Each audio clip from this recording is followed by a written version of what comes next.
దివ్యాత్మ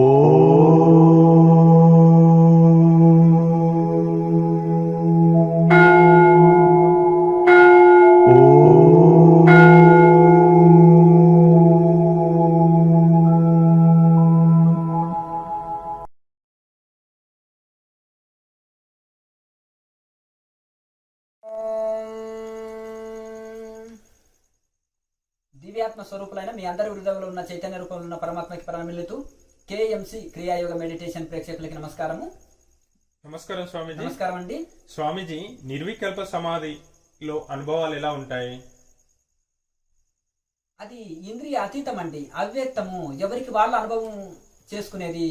ఒక లడ్డు చేతిలో పెట్టినాము, ఇది అయితే ఒక లడ్డు ఎలా ఉంటుంది అన్నప్పుడు దాన్ని వర్ణిస్తాము. వర్ణించిన తర్వాత ఒక అవగాహన వస్తుంది. తీసుకొచ్చి చేతిలో పెడితే ఒక అవగాహన వస్తుంది, తింటే స్వయం అనుభవం కలుగుతుంది. అయితే లడ్డును వర్ణించేటివి శాస్త్రాలు. ఆ లడ్డుని మనము తీసుకొచ్చి చేతిలో పెట్టడం అని అంటే అది ఒక మనం ప్రాక్టికల్ సాధన ఇచ్చినప్పుడు సాధన చేయగా చేయగా చేయగా చేయగా చేయగా చేయగా చేయగా ఎవరికి వాళ్ళు ఆ శాస్త్రంలో చెప్పింది కొంత అనుభవంలోకి తెచ్చుకోవడం. తర్వాత ఆ లడ్డుని తినడం అని అంటే ఇంకా తిని స్వరూపంగా మారదు. అంటే ఆ లడ్డుని చేతిలో పెడితే చూసి సంతోషపడడం అనేది సవికల్ప సమాధి. ఆ లడ్డుని తిని స్వస్వరూపంగా మార్చేది అనేది నిర్వికల్ప సమాధి. ఇంకా తినబోతున్నాను లడ్డు ఇక ఇది అని అది చూసేవరకే ఆనందం కలుగుతుంది కదా. అది వర్ణించేదేమో శాస్త్రాలు అన్నమాట. ఆ లడ్డుని చూడడం అనేది సవికల్ప సమాధి. లడ్డుని ఆ తిరుపతి లడ్డుని మనము తిని స్వస్వరూపంగా మార్చివేయడం అనేది నిర్వికల్ప సమాధి. అంటే నిజంగా కూడా సవికల్ప సమాధిలో దర్శనాలు ఉంటాయి. ఇప్పుడు ధ్యాన ధ్యేయం అనేది ఉంటుంది. ధ్యానం చేసేవాళ్ళు ధ్యాన సాధన, అలాగే ధ్యేయము, ఈ మూడు ఉంటాయి. అలాగే ఇప్పుడు అక్కడ నాదాబిందు కళలు ఉంటాయి. ఋషి దేవి దేవతలని దర్శనం చేసుకుంటాం. ఈ దర్శనాలన్నీ లయం అయినప్పటికీ కూడా ఒక ఆనంద స్థితి, తన్మయత్వ స్థితి ఉంటుంది కనుక అప్పుడు ఈ లడ్డును చూసినప్పుడు తృప్తి పొందినట్టు ఆత్మ సాక్షాత్కారం కలుగుతుంది సవికల్ప సమాధిలో. అప్పుడు తన్మయత్వం అంటే భగవంతుని ఇంకా వేరుగా చూస్తున్నాడు. సవికల్ప సమాధిలో భగవంతుని వేరుగా చూస్తాడు, తన్మయం పొందుతాడు. నిర్వికల్ప సమాధిలోన ఇప్పుడు లడ్డుని మనం చేతిలో వేరుగా చూస్తున్నాం. ఇంకా తిన్న తర్వాత స్వరూపంగా మార్చినట్టుగా ఇంకా ఏమి డౌట్లు ఉండవు. ఈ లోపలనే అన్ని సందేహాలు వస్తుంటాయి. కానీ లడ్డుని తిన్న తర్వాత డౌట్ లేదు కదా. ఇంతవరకు తీయగా ఉందా, పుల్లగా ఉందా, ఏమేమి కలిపారు, ఏదేదో అడుగుతాము. కానీ తిన్న తర్వాత డౌట్ లేదు. అలాగే సవికల్ప సమాధిలో దర్శించిన తర్వాత కూడా ఇంకా కొన్ని సందేహాలు ఉంటాయి. ఇంకా ఈ యొక్క పరమాత్మలో లయం అయిపోయిన తర్వాత, ఇంద్రియాలు దాటిన తర్వాత ఇంకా అవ్యక్త స్థితిలో పరమాత్మ స్వరూపంగా మారిపోయి ఇక్కడ ఆనందం లేదు, దుఃఖం లేదు. అక్కడ ఇంకా చెప్పటకు వీలు కాదు, అవ్యక్తమైన స్థితి అది. కనుక ఎవరికి వాళ్ళు అనుభవం పొందేది ఉంటుంది. అది స్వస్వరూప స్థితి, నది సముద్రంలో కలిసినట్టుగా. ఇంకా స్వస్వరూప స్థితి, దాన్ని అవ్యక్తము వ్యక్తం చేయటం వీలు కాదు. ఎవరికి వాళ్ళు అనుభవం చేయాలి. అక్కడ పరమాత్మాకారంగా మారిపోతున్నాం. బ్రహ్మాండం అంతా ఇంకొకే శరీరంగా మారిపోతుంది. ద్వితీయం లేదు, అంతా అద్వితీయమే. ఇంకా ఒకటే, రెండవది లేదు. ఈ బ్రహ్మాండం అంతా, మూడు లోకాలు కూడా ఒకే శరీరంగా మారిపోయి ఒకే ఆత్మ చైతన్యము. కృష్ణ పరమాత్మకి విశ్వ విరాట్ స్వరూపము.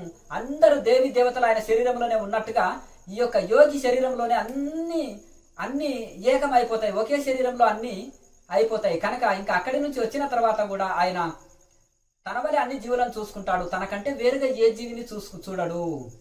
అందుకనే తనని అన్ని జీవుల్లో చూస్తాడు, అన్ని జీవుల తనలోనే చూస్తాడు. అట్లా ఈ విధంగా ఆ స్థితి ఉంటుందండి. స్వామీజీ, నిర్వికల్ప సమాధి అందుకొనుటకు సాధకునికి ఎంతకాలం పట్టొచ్చు? అది టైం చెప్పడానికి లేదు. 10th క్లాస్ని మనము 10 సంవత్సరాలు చదవచ్చు, 20 సంవత్సరాలు చదవచ్చు. శ్రద్ధవాన్ లభతే జ్ఞానం. శ్రద్ధతో ఏ పనిలోనైనా మనము తొందరగా విజయం సాధిస్తాము. అశ్రద్ధతోటి మనము ఎందులో ఏమీ సాధించలేము. కనుక మనం తీవ్ర అంటారు కదా, ఇందులో పతంజలి మహర్షి కూడా తీవ్ర సంవేగాత్ అంటాడు. ఈ సమాధి ఎప్పుడు కలుగుతుందా అంటే తీవ్ర సంవేగాత్ అంటే ఎవరికైతే తీవ్రమైన కోరిక, తీవ్రమైన ఇచ్చ ఉంటుందో, ఒడ్డునబడ్డ చేప ఎప్పుడైతే నీళ్ళలో పడాలని పరితపిస్తుందో అట్లా తీవ్రమైన ఇచ్చ, తీవ్రమైన తపన ఉన్న వాళ్ళకు అతి త్వరలోనే ఆ స్థితిని అందుకోగలుగుతాము. మంద అంటే సాధకులని 4 రకాలుగా తీసుకుంటారు.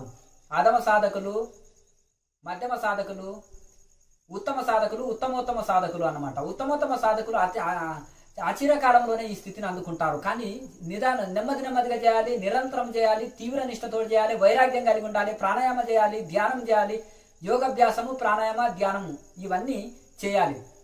ఈ యొక్క మనసుని రకరకాల ఉపాయాల చేత, ఏ ఉపాయం చేతనైనా అంతర్ముఖము చేసుకోవాలి. ఏదో ఒకటి తిని ఆకలి పోగొట్టుకోవాలి కదా. మరి అలాగే మంచి పోషకాహారాలు, తేలికాహారము, శాకాహారము, శుద్ధాహారము,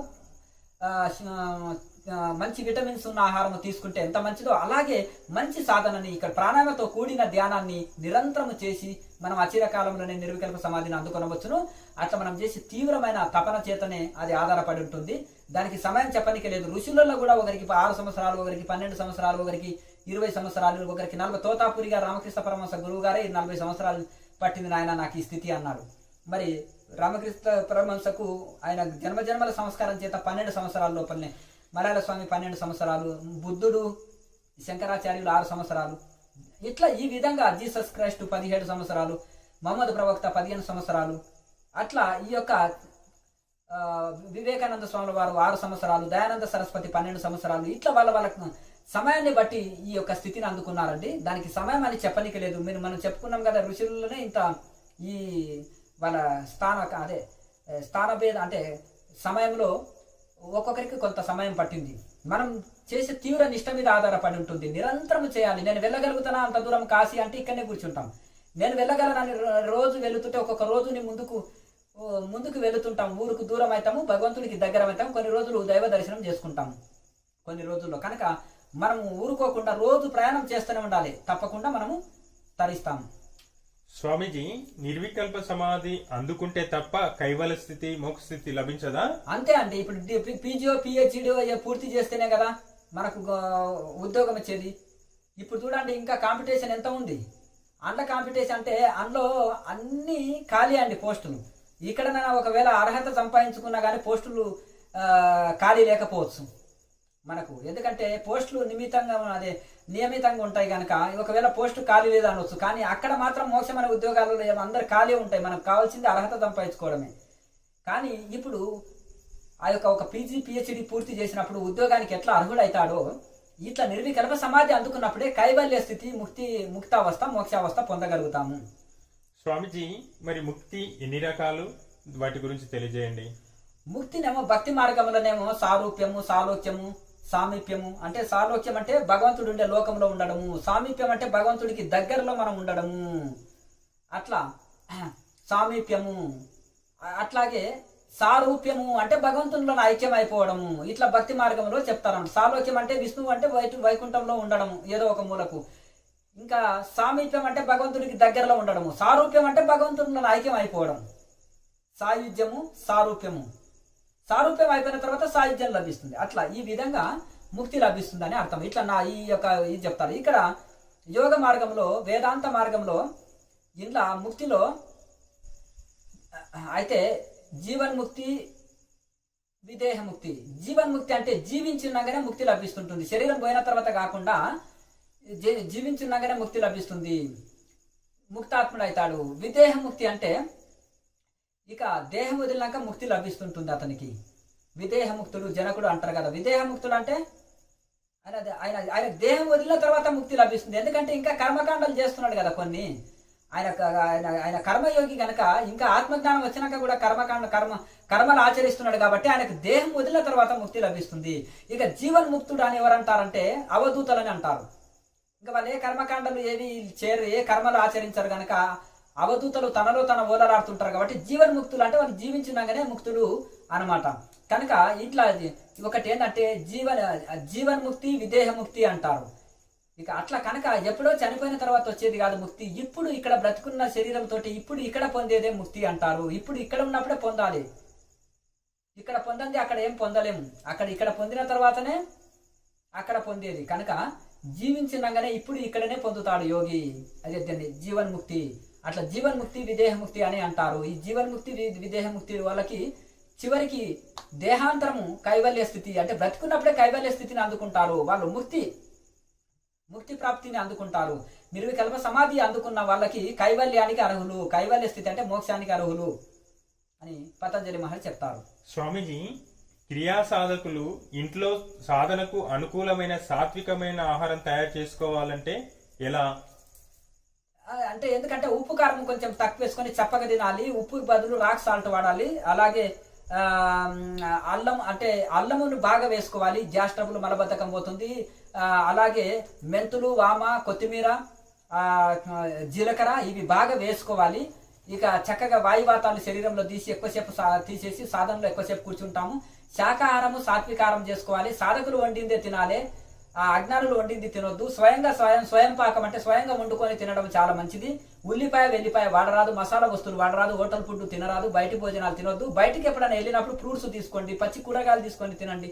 ఇక పచ్చి కూరగాయలు తినాలన్న వాళ్ళు కొంచెం అవి డైరెక్ట్ తినొచ్చు, దాన్ని మార్పులు చేర్పులు చేసుకొని కూడా తినొచ్చు అనమాట. ఇంకా కొంచెం ఎందుకంటే ఇవి ప్రకృతి ఆహారాన్ని అప్పుడప్పుడు తీసుకోవచ్చు. సెలవు దినాల్లో ప్రకృతి ఆహారం తీసుకోవచ్చు, లేకపోతే ఉదయం సాయంత్రంలో ప్రకృతి ఆహారం అదే పచ్చి ఆహారం తీసుకొని కూరగాయలు ఫ్రూట్స్ లాంటివి తీసుకొని మధ్యాహ్నం ఒక పూట రైస్ తీసుకోవచ్చు. లేదంటే ఈ ఉదయం సాయంత్రాలు జావా లాంటిది అటువంటిది తీసుకోవచ్చు. అలాగే ఇంకా అట్లా ఈ విధంగా మనము ఈ చాలా చాలా మటుకు కొర్రలు, సామలు, ఆరకలు ఇటువంటివి కూడా వీటిని టిఫిన్స్ చేసుకొని తినొచ్చు. అలాగే తేలిక ఆహారం తీసుకోవాలి, శుద్ధాహారం తీసుకోవాలి, మంచి విటమిన్ ఉండే ఆహారం తీసుకోవాలి, మితాహారం తీసుకోవాలి. కనుక ఈ విధంగా శాకాహారం శుద్ధాహారం మనమే తయారు చేసుకోవాలి. ఇదంటే ఆహార శుద్ధి, సత్వశుద్ధి. ఆహార శుద్ధితోటే సత్వగుణం వస్తుంది, సత్వశుద్ధి అవుతుంది. సత్వశుద్ధి సత్వశుద్ధి కలిగిన వాళ్ళకి ధ్యాన యోగం తొందరగా కుదురుతుంది. కనుక ఆహారంలో మార్పులు చేసుకుంటే చాలా అద్భుతమైన ఫలితాలు ఉంటాయి. ఈ జంతువులు ఇవన్నీ ఇంత హాయిగా జంతువులు పక్షులు ఉండటం కోసం అవి సహజమైన ఆహారం తీసుకున్నందుకే అవి అంత హాయిగా జీవిస్తున్నాయి. మనుషులే ఈ అన్ని నానా రకాల అన్ని చదువులు చదివి అన్ని తెలిసి అన్ని ఇది చేసేసి కూడా మనిషి ప్రకృతికి వ్యతిరేకమైన జీవన విధానం ఉంటుంది. ఆహారంలో గాని వ్యవహారంలో గాని అన్ని తెలిసి చేస్తున్నారు. అవి అన్ని ఏమి తెలియకుండానే జంతువులు పక్షులు ప్రకృతిని అనుసరిస్తుంటే సర్వం తెలిసి సర్వం అన్ని చదివి అన్ని పిహెచ్డీలు చేసి కూడా మనిషి ఈ ప్రకృతికి అనుకూలంగా జీవించకుండా నానా రకాల కలుషితమైన ఆహారాలు సేవిస్తూ దాన్ని ఉన్నదాన్ని కలుషితం ఆహారాన్ని ఇంకా కలుషితం చేసి నానా రకాల నాలుక రుచి కోసం దాన్ని ఇదే చేసి ఒక ఏదంటారు ఒక డస్ట్బిన్ లో వేసిన చెత్తలాగా తయారు చేసుకొని తిని నానా రకాల రోగాలు తెచ్చుకుంటున్నారు. కనుక సాధకులు ఆహారంని చాలా జాగ్రత్తగా శుద్ధాహారము, శాకాహారము, మితాహారం తీసుకోవాలి. స్వయంగా వండుకొని తినాలి, మంచిది. స్వామిజీ, అపక్వాహారం అనగానేమి, సాధనకు అదే ఎలా ఉపయోగపడుతుంది? అపక్వాహారం అంటే వండనిది, పక్వం కానిదే అపక్వము. పక్వం అంటేనే వండిందేమో పక్వాహారము, వండనిదేమో అపక్వం అంటే వండని ఆహారము. కనుక ఇది అపక్వాహారం అంటే మన మొలకలు ఉన్నాయి, నవధాన్యాలు అంటారు. ఏవైనా సరే అన్ని రకాలవి ధాన్యాలని తీసుకొని ఒక వడ్లు వదిలేసి, వడ్లు, రాగులు ఇవి అందులో కలవవు. ఇంకా సజ్జలు, ఇవి ఇందులో మొలకలో సజ్జలు కొంచెం చేదెక్కుతాయి కనుక వదిలేసి, ఈ పల్లి ఉంటుంది వేరుశనగ కూడా అందులో కలిపితే మొలక వస్తే చేదెక్కుతుంది. కానీ పల్లిని అప్పుడప్పుడు ఒక 5-6 గంటలు నానబెట్టి డైరెక్ట్ ఇంట్లో కలుపుకోవచ్చు. ఈ మొలకలు అన్ని ధాన్యాల్ని నానబెట్టిన తర్వాత ఒక వస్త్రంలో వేసి కట్టి పెట్టినా సరే మొత్తం వాటిని ఒక రోజు నైట్ అంతా నానబెట్టిన తర్వాత వాటిని కడిగి మళ్ళీ ఒక దాంట్లో ఒక వస్త్రంలో కట్టి పెడితే అవే మొలక వస్తాయి. దాంట్లో క్యారెట్ ముక్కలు, బీట్రూట్ ముక్కలు, పచ్చి కొబ్బరి ముక్కలు లేదా ఇవి చేసుకోవచ్చు. లేదంటే వాటిని నములుకుంటూ కూడా ఇవి తినొచ్చు. లేదంటే వట్టి మొలకలైనా తినేయచ్చు. వాటి ఎవరైనా కొంత ఖర్జూరం పెట్టుకోవచ్చు, పచ్చి కొబ్బరి పెట్టుకోవచ్చు, క్యారెట్ ముక్కలు, బీట్రూట్ ముక్కలు పెట్టుకోవచ్చు, కొంచెం కలుపుకోవచ్చు. అలాగే అందులో కొంచెం ఇంకా ఎవరైనా గ్యాస్ ట్రబుల్ వస్తే ఏదైనా త్రికటకము, పిప్పళ్ళు, సొంటి, మిరియాల పొడి చల్లుకోవచ్చు దాని మీద. ఇంకా కొంచెం నాలుకకు ఇవన్నీ నాలుక రుచి కోసము. మామూలుగా అభ్యాసమైన వాళ్ళకి ఇవన్నీ ఏం లేదు, డైరెక్ట్ వాళ్ళు ఏది తిన్నా జీర్ణించుకోగలుగుతారు. ఇవన్నీ కొత్తలో అభ్యాసం చేసే వాళ్ళకు వాయువాతాలు కొట్టేయడం కోసము అట్లా క్యారెట్ అటువంటిది కలుపుకొని తింటే మంచిగా ఉంటుంది. ఈ సోరకాయని కూడా మొత్తం చెక్కు తీసుకొని దాని మీద ఏదో మన కొంచెం జీలకర్ర పొడి లాంటిది, అదే మన జీలకర్ర పొడి లాంటిది చల్లుకొని తినొచ్చు. అదే కాకరకాయని కూడా కోసి దాంట్లో ఏం చేస్తున్నారు అంటే నిమ్మరసము పిండుకొని కొంచెం బెల్లం ముక్క పెట్టుకొని షుగర్ ఉన్న కూడా తినొచ్చు. ఏం కాదు, ఎందుకంటే అది చేదు పులుపు అనేది షుగర్ ఉన్న వాళ్ళకి మంచిదే. కొంచెము తీపి కలిసినా ఏం కాదు. ఇట్లా ఈ విధంగా ప్రతి కూరగాయని డైరెక్ట్ తినొచ్చు. దాన్ని చెక్కు తీసి ముక్కలుగా తరిమి ఇందులో మన మొలక ధాన్యాల్లో కలుపుకొని తినొచ్చు. లేదంటే కూరగాయల జ్యూసు, ఆకుకూరల జ్యూసు తీసుకోవచ్చు.